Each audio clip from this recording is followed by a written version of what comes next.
Good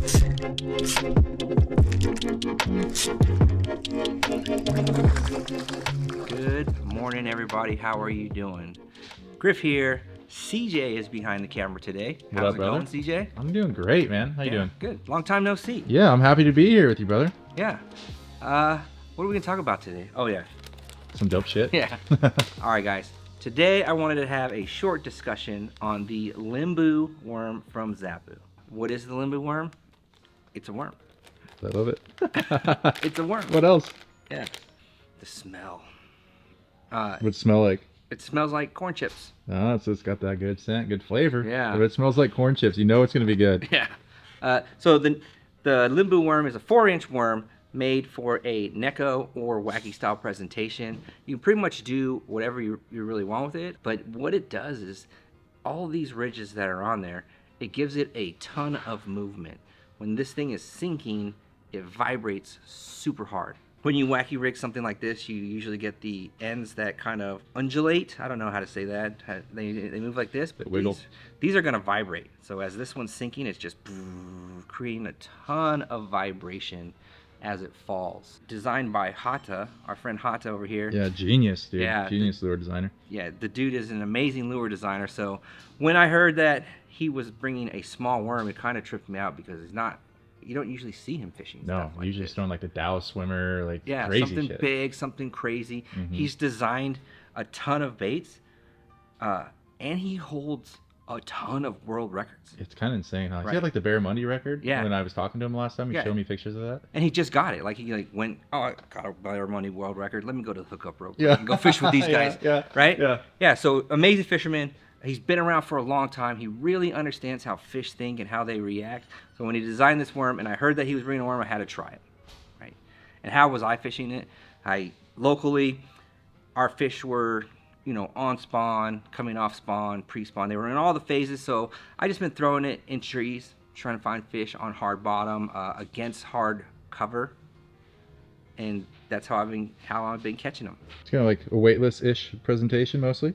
Yeah, so what I've been doing is I've been doing it in a Neko rig, all right? I've been doing it in a weightless Neko rig. Okay. All right, so Gotcha. as I'm throwing it into cover, I'm trying to get those fish that are kind of like recovering from the spawn or that are on spawn.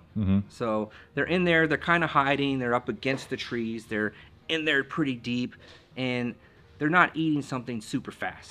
Gotcha. So I need a slower presentation. I need a soft bait that can get in there, get these fish fired up, get them to put it in their mouth, and I can get them out of there real quick. All right. So one cool thing about this worm is that it's very light. It's a very light worm.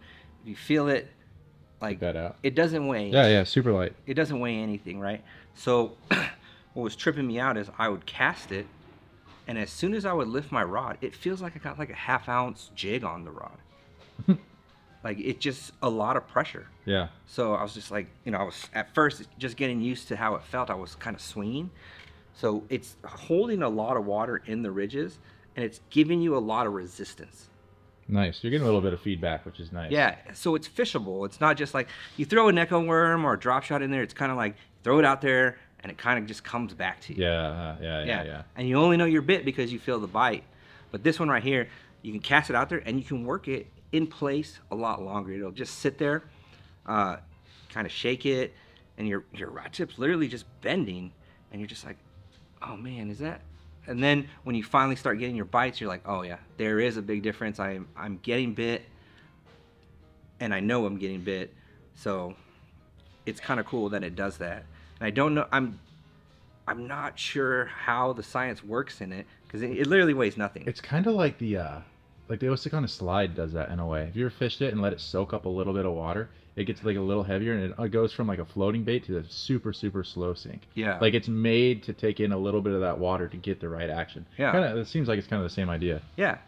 Yeah, it's giving you the resistance, so it's always good to feel what's on the end of your line. Yeah. You get something so light out there, and you're just bringing it in, you're kind of shaking it, and you're just like, kind of boring. It's kind of lame. But with this one, I've learned that I don't need to do any of that. I can fish it. It's fun to fish.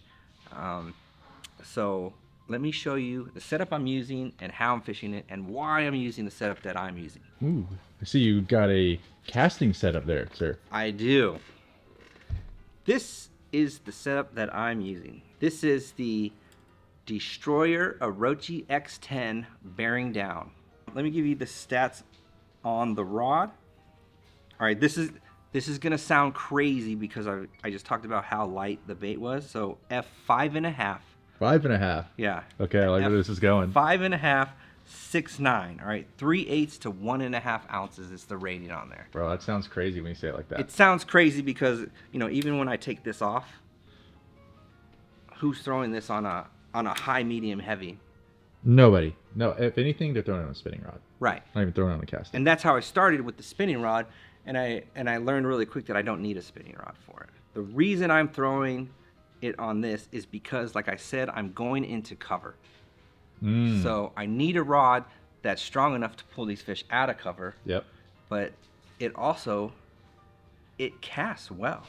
I can cast it pretty well. You know, I'm not going to get across the river with it, but you know, because I'm fishing in cover, I'm pretty close. I'm doing a lot of flipping. Sure. I'm doing a lot of, like, you know, short range, accurate casting. Yeah. Gotcha. Skipping, getting it under the trees and stuff.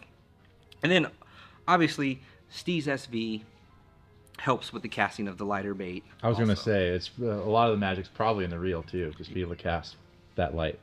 Yeah, and it's working. I haven't had a single issue with it. I've learned that this combo right here is one of the better weightless soft plastic combos available. Just basically like if you're a Senko guy, like Right. throwing a weightless Senko and you want it on a casting rod, Yeah. there you go. Your wacky stuff, your Texas rig weightless. If you get a Sakamata shad and you want to work it like a jerk bait, True. this is the rod for it, right? So the action is fast. It doesn't bend super deep into that blank right there, but it bends enough to flick that small bait out there. I can get it out there, flick, flick, flick, flick, cast it where I need to go, get a good skip on it.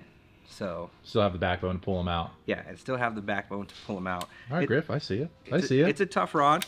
Had to think outside the box a little bit on this one. It took me, I literally spent 3-4 days feeling rods, grabbing rods, testing them to see which one would work the best. Because fishing on a spinning rod was not good. I didn't like it. Gotcha. I think a lot of people like to throw casting if they can get away with it. Right. Spinning. Yeah. So that's dope. Yeah, I mean, I was breaking off in the trees. I was just like, if I got to go in the trees and I want to use this bait, I need something stronger. Yeah, true. Running a 12-pound shooter. Shooter. Yeah, 12-pound shooter. It's got a little bit more abrasion resistance. Yep. That I can get into the hard cover and not just break off or get my line nicked up like that. Yep. It's less stretchy than some of your other lines, so you get really good contact, especially with a light bait. Getting good contact with a light bait is very important. Running it on a scrum hook. I don't know if you can see that. Yeah, we got it. All right, scrum hook in a weightless configuration or in a weedless configuration. That's slick. Yeah. Looks good. Yeah, it gets in there. It doesn't get caught up on anything. If anything, if I go down a branch, it might get caught in this little loop right here. Easy to just lift my rod and pull it out. Yep. What size hook is that, by the way? This one right here I'm using is a 2-aught. Right? It's got a big loop on there. The 1-aught also works very well. When I was out there, I had 2-aughts, so that's how I got it set up. Nice. I tried many different configurations with this rod, or with this bait. And no nail weight in that, correct? This one doesn't have a nail weight, but I've been running the adjust nails from Ryugi. And what I'm doing is each different size of nail, I'm just breaking off a little bit. So with this big one, the 0.6 gram, I'm just using this front tip right there. As you guys know, the adjust nail has the 3 pieces and they just break super easy, so you can just break it off like that. Customize the weight that's on there. With the 0.3, I'm using 2 sections, and then with the 0.15, I'm using the whole nail. Gotcha. And you're just running through that, I'm assuming just through the thick end of the worm there? Right through the flat end right there. Just like your typical Neko style, but with that weedless hook on there. Do you want me to show you how to set the scrum hook up? Yeah, let's see how you rig that whole thing, just so people can watch the video and go straight to the water and catch them. Yeah. pretty nice plastic too. Like it's not. Yeah, it's super dense. Yeah, it's not like super soft. You know, it's not like. Yeah. Like it's got some meat to it, which I appreciate. And it doesn't rip. You saw me just rip that hook out of there, right? Mm-hmm. And it doesn't look like it took any damage. No, you could rerun the hook, no problem. Yeah. So with the scrum hook, everybody knows the scrum hook is your typical shaped like Nico, Wacky hook, right? A little bit wider than a drop shot hook, but it's got this crazy keeper on there. Yep. It's not meant to keep it on the worm inside the worm. Let's show you how to set it up. I will go through the center of the bait, pull the whole hook through, keep her in all, and then I bring it back like that, and then that keeper sits on it like that. It's like almost like a Texas rig kind of rigging, very similar. Yep, but this is actually upside down. So my hook point is going to be right there. And then you do it just like a flipping hook, like a straight shank hook. It's in there. The hook point is just out of the plastic. The hook point, the curve is going down. So it's not going up, it's going down. So when they grab it, it's going to hook them the correct way. It's going to trap them. Yeah. Gotcha. So right there. And then I'll just add my weight or not add my weight, depending on how I want to do it. So technically this would be a weedless Wacky. Add the weight, and it becomes a weedless Neko. Nice. Beautiful. Yep, and there it is. It's a way to hook it up. This hook is the 2/0. You can see there's an extreme gap in there. The 1/0 works just as well. You probably get away with a size 1 also if you needed to. Not many people are running baits like this in cover because the open hooks just get caught on everything. Yep. So the weedless option is just sick. Just more compact. You don't have a weed guard in the way and stuff. It looks more natural. Yep. And the scrum hook actually has a fairly thick gauge wire It's too. thick. Like it's a strong hook. Yeah. It's meant to go into cover. Yep. Yeah. That's its mission in life. It's calling. The scrum. The scrum. Heavy cover finesse hook. Yeah. I don't spend a lot of time with Neko rigs on the bottom. I get where I want to go. Give it a couple shakes, reel it up, recast. Yeah. Get it down there. Give it a couple shakes, reel it, recast. I'm not casting out and shaking it all the way back to me. Right? I'm not wasting time. I'm getting in there. Boom, boom. If they're going to eat it, they're going to eat it quick. Yeah. I feel like it's one of those things where they either eat it on the fall or it gets to the bottom, they're just, it's gone. It's gone. Yeah. They're not, it's small, right? They're not contemplating whether they should eat it or not. They know. They're like, I'm going to eat that. It's there and then it's gone. Yeah. I'm going to eat that. Or they're just like, yeah, fuck that. And they just leave. Yeah, they're gone. Yeah. It's not like, oh man, should I eat that? It smells like corn chips. And then boom. But yeah. So super simple presentation on that one. And then as I was getting pulled away from tree lines and stuff like that, I would run it as a weighted Wacky. Right? And the hook that I'm using is the Power Inchi Wacky. Nice. Right? So crazy. Sometimes you see things and you just don't want to try it because you just don't think it's going to work. But crazy enough is that this hook has this really light weed guard on it right there. It's super weedless. I don't think I lost a single one going into the trees. It comes out super easy because of how compact it is. Right? But that weed guard's pretty light. It's not a heavy duty weed guard right there, but I'm able to get to like as the trees, our trees are like 7-8 feet off the bank. Yep. Like they're hanging over, so I'll just flip at the edges, get it down there, and then shake out. Shake it a little bit more with this. Get it down there, give it a couple shakes, reel it up, cast back out there. Shake, shake, shake, cast back up, reel back up, cast back out there. Beautiful.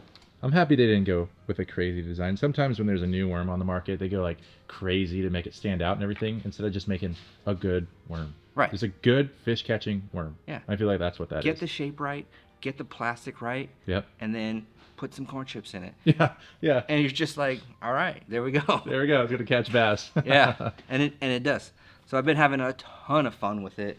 And like I said, I normally would just walk past this. But you know, when it's being backed by a guy named Hata, you gotta try it out. Yeah, right? yeah, you know it's legit. If you really understand his history and the things that he does, it just makes sense. Dude, he's one of the fishiest guys I've ever met. Yeah. He's just a genius when it comes to putting baits together. Yeah, it's pretty crazy. But that is it, guys. That's what I've been doing. Oh, let me talk to you about some colors. So these are gonna come in 8 colors. All right. So I'm not gonna name them. I'm just gonna show them to you. All right. Do I need to take them out of the package? No, you're good. We can All see right. them. So there's that color. It's like a green pumpkin bluish flake. Nasty. All right. There's like your shrimp color. Dope. That shrimp color with that multicolored flake on there. You're good during the shad spawn. Yeah. There's like a straight green pumpkin. Gotta have it. Can't go wrong with green pumpkin. Gotta have it. This one is like a cinnamon with blue flake. Nice. All right. Similar to the green pumpkin, just slightly off. And this one has a little bit of a two-tone on it as well. I like it. All right. It's dope. Then you have your craw color, your red and black two-tone on there. Your Wakasagi-ish color. Your Sick. pink and tan. With a lot of different color flakes in that one. Yeah. Super cool on that one. Dual color. This is going to be your shrimp, but with gold flake instead. I like it. It looks dirty. Yep. And then this one's going to be a black, blue, and gold. Probably more of a dark gray than black, but Pretty much all the colors you need in a worm. yeah, yeah. And they didn't go crazy with 37,000 colors. 8 colors. So nice. Everything you need in there, and there it is, guys. So if you see anything that you liked in this video, I recommend giving it a try. Anything that I missed, CJ? No, dude, I think you nailed it. I think with all that, guys are ready to go catch them. Yeah. So if you guys have any questions, just put them down on the bottom. I hope some of you guys have been using this. I hope some of you guys get this. It's a lot of fun. It's a good way to fish them. It's a new look for a lot of bass to see something like this in the heavy cover. Yep. So they'll eat it because they'll just be like, what the hell is that? Yeah, And yeah. why does it smell like that? They smell like tortilla chips. Yeah.